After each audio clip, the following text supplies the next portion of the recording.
Hey everyone, Sparky here, and welcome to the latest episode of Off the Spark. So, it seems that Starlink is about to restrict the usage of their service, as reported on The Verge. Starting in December of this year, if you exceed 1 terabyte of priority access within a month, then your service will be throttled during peak hours. Residential customers will now start each monthly billing cycle with an allocation of priority access data that tracks what you're using from 7 a.m. in the morning till 11 p.m. at night. If you surpass that 1 terabyte data cap, which Starlink says is less than 10% of users currently do, you'll be moved to basic access data or deprioritized data during heavy network congestion for the rest of your billing cycle. This is particularly bad news if you happen to be a gamer or a streamer, as those activities eat up a huge amount of data. Let me remind you that Call of Duty Warzone is greater than 100 gigabytes of data. It only takes 10 games like that and you're above the monthly cap. There is also an increasing trend towards games that are large in size. While PC users aren't affected as much by this trend, console users will definitely feel the impact, as a lot of consoles don't have too much space for games. It should be noted that most consoles only come with 1 terabyte of storage, highly inadequate in 2022. People who aren't so well off have to make do with managing space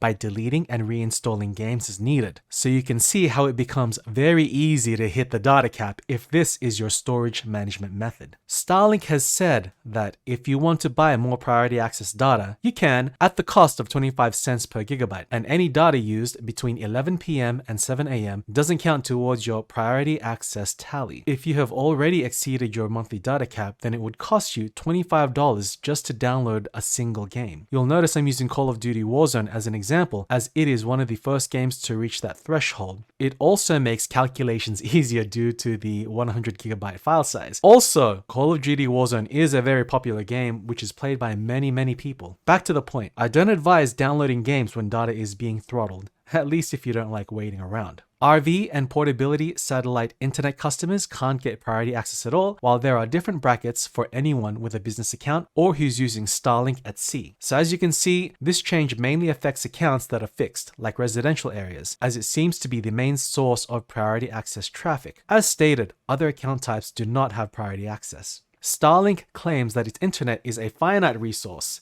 just ask the Ukrainian government, that will grow as it launches more satellites, and says that it has to manage the network to balance Starlink supply with user demand. But the new data caps bring Starlink down to earth with other ISPs like Comcast, which currently has 1.2 terabyte data caps for many customers and has repeatedly delayed introducing them in the Northeast states. A possible workaround is to ensure that you're doing your large downloads during off-peak hours, like between 11 p.m. to 7 a.m. Are you a Starlink customer? If so, what are your thoughts on these changes? Also, if you're not a Starlink customer, do you plan on becoming one? Do these changes affect your decisions? Let me know in the comments below. Thank you for joining me, and I hope to see you all next time. Take care.